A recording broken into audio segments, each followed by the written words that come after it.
Multiplex is the first track I've made with Osci-Render that is a bit more in the musical realm rather than just focusing on visuals and having something that sounds okay, I suppose.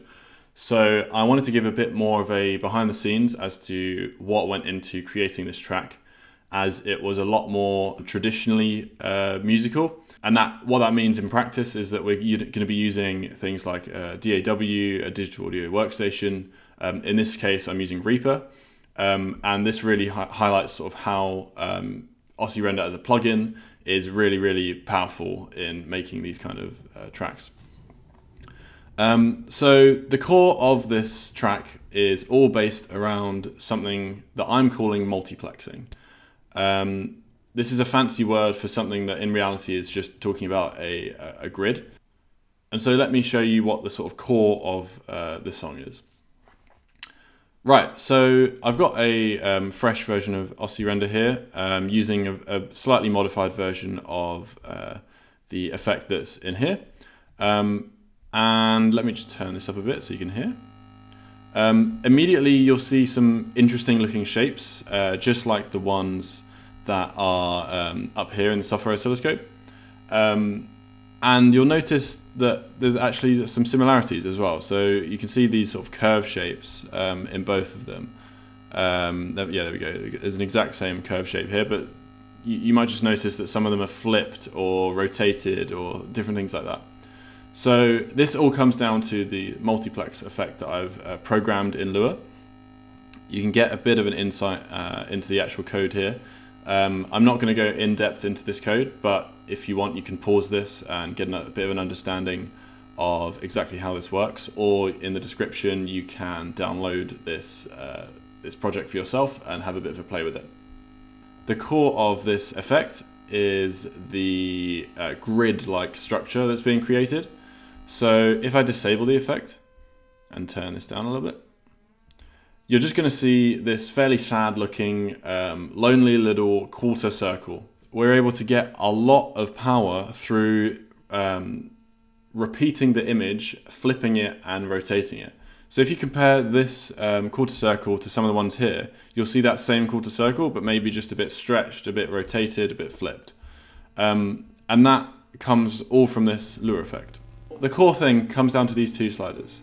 So they're unhelpfully just named slider A and B at the moment, but what they actually control is the number of repetitions in the X direction and the number of repetitions in the Y direction. So if I increase this, so we can mess around with the different grid positions and get some interesting looking shapes. And I haven't programmed these shapes specifically.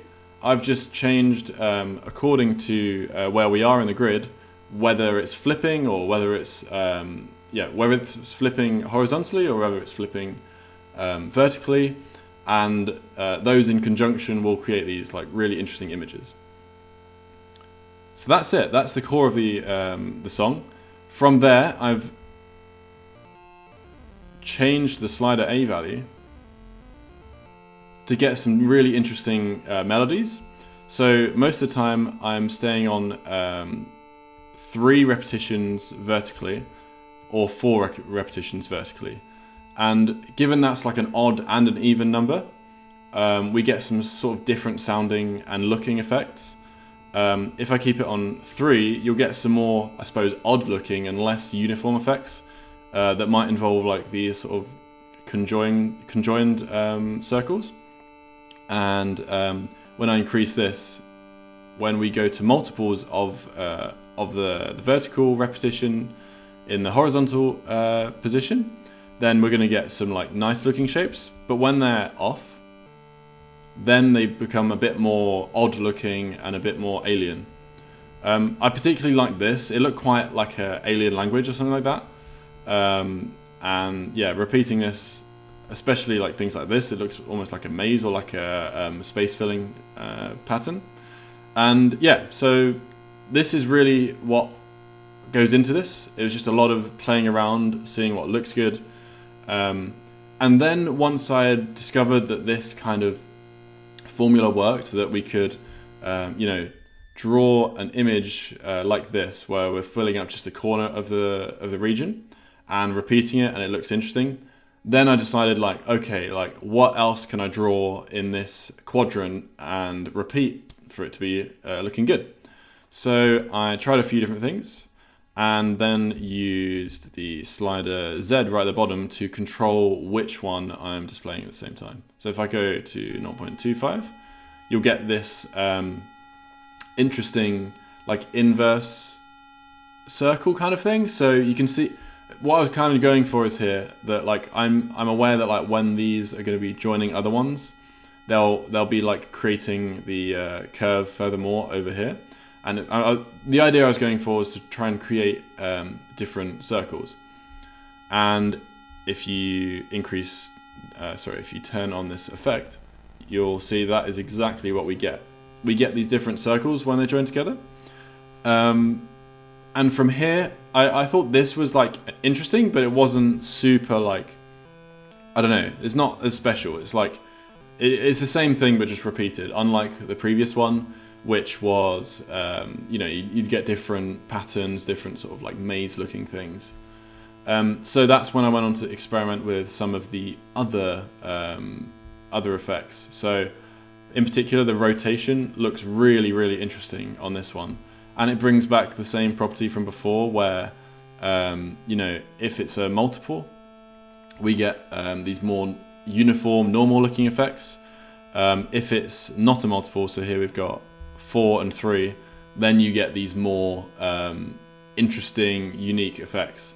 So I combined all of those together to make some of the earlier sections in here, if I show you.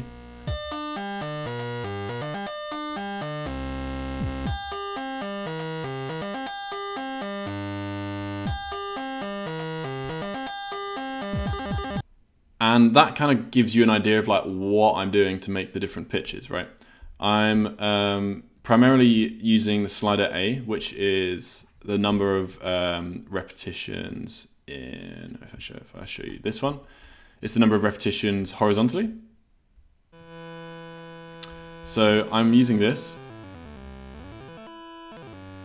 to control the pitch. This certainly won't be in like a typical key. I think this is more sort of associated with microtonal music, where you're not following the typical like 12-tone structure that you see in sort of Western music. So I think it gives you a bit more freedom as to the sort of sound you're creating, and doesn't really uphold you to you know, some sort of rigid structure. So it's a bit nice and a bit freeing in a way to play with this. Further on, I'm playing with a few more interesting parts, things like the vector cancelling to get sort of high frequency repeating wave. That's all made possible with vector cancelling, which I'm sort of controlling through the DAW.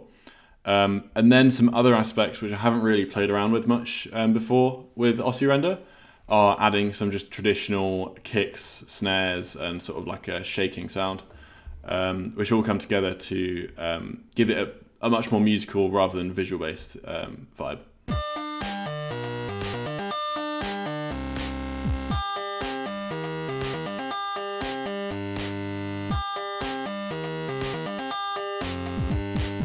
I hope you found that short little behind the scenes interesting. If you want me to do any others, particularly for some of the previous ones I've done, like Tessellate, just let me know in the comments. Alright, see you, bye.